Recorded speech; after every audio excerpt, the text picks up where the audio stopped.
सीताराम सीताराम सीताराम जय सीताराम। सीताराम सीताराम सीताराम जय सीताराम। अति बल कुंभकर्ण अस भ्राता, जे कहीं नहीं प्रतिभट जग जाता। करें पान सोवै 60 मासा, जगत हुए त्रिपुर त्रासा।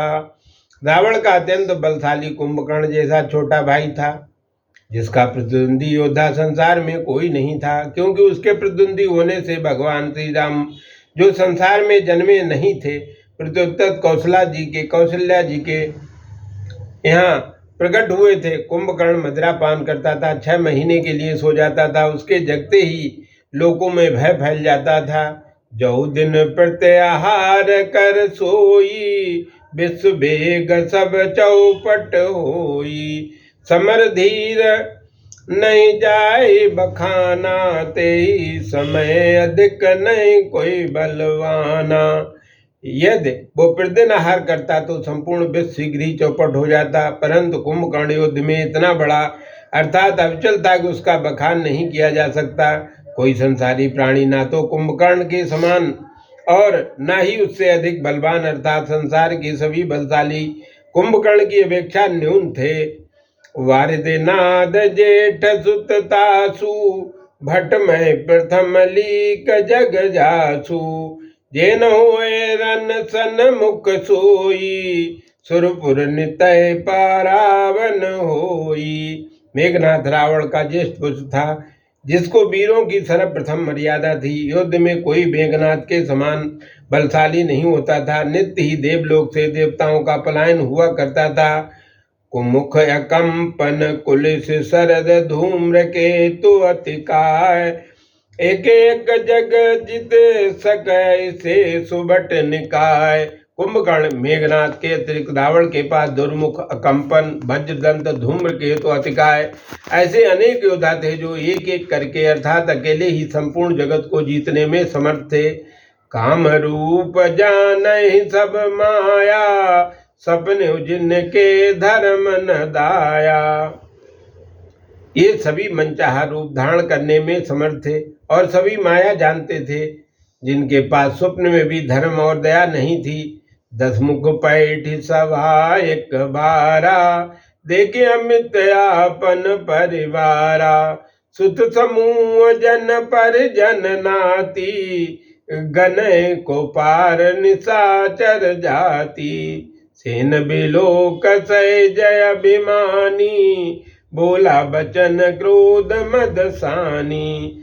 सुनो सकल रजनी चर जूथा, हमरे बैरी विबुध बरूथा। तेसन मुख नहीं करई लड़ाई, देखी सबल रिपु जाहि पराई।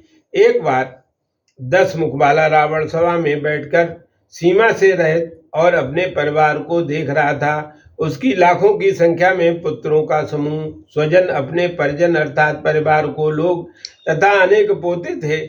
उनके स्वयं की संबंधी राक्षस जाति को कौन गिन पाएगा। अपनी इस विशाल सेना को समझकर स्वभाव से अभिमानी रावण क्रोध और अहंकार से मृत्यु करके वचन बोला। सुनो सकल रजनी चर जूथा, हमरे बैरी विविध बरूथा। सभी राक्षसों के यूथों सुनो, देवताओं के समूह हमारे शत्रु हैं। वे सम्मुख युद्ध नहीं करते हैं। शत्रु अर्थात हम सबको अधिक बलवान देखकर भाग जाते हैं। तिन कर मरन एक विधि होई, कहो बुझाए सुनय अब सोई। दुज भोजन मखऊम सराधा, सबके जाए करो तुम बाधा। इन देवताओं का मरण एक प्रकार से हो सकता है, मैं समझाकर कह रहा हूँ, अब उसे सुनो। ब्राह्मण भोजन, यज्ञ, हवन, श्राद्ध, इन सबको जाकर तुम बाधा डालो। सारे ब्राह्मणों के यज्ञ और अनुष्ठान सब विध्वंस कर दीजिए। यहाँ पर एक बात विशेष ये है कि रावण को 10 मुख कहा गया है। रावण के 10 मुख नहीं थे, क्योंकि रावण इतना बलशाली था कि जितना 10 सिर एक बार में एक बात सोच सकते थे, वो उतनी बात एक बार में एक सर से ही सोचता था।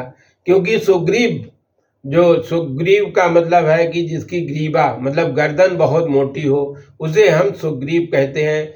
रावण से जब सुग्रीव का मल्ल युद्ध हुआ था, उस समय मल्ल युद्ध में 10 सिर कभी भी एक दूसरे के साथ युद्ध में नहीं भिड़ सकते थे, ऐसा शास्त्रों में विहित है। परंतु यहाँ रामचरितमानस में इसकी व्याख्या नहीं बताई गई। रावण को 10 सिर वाला बताया गया है।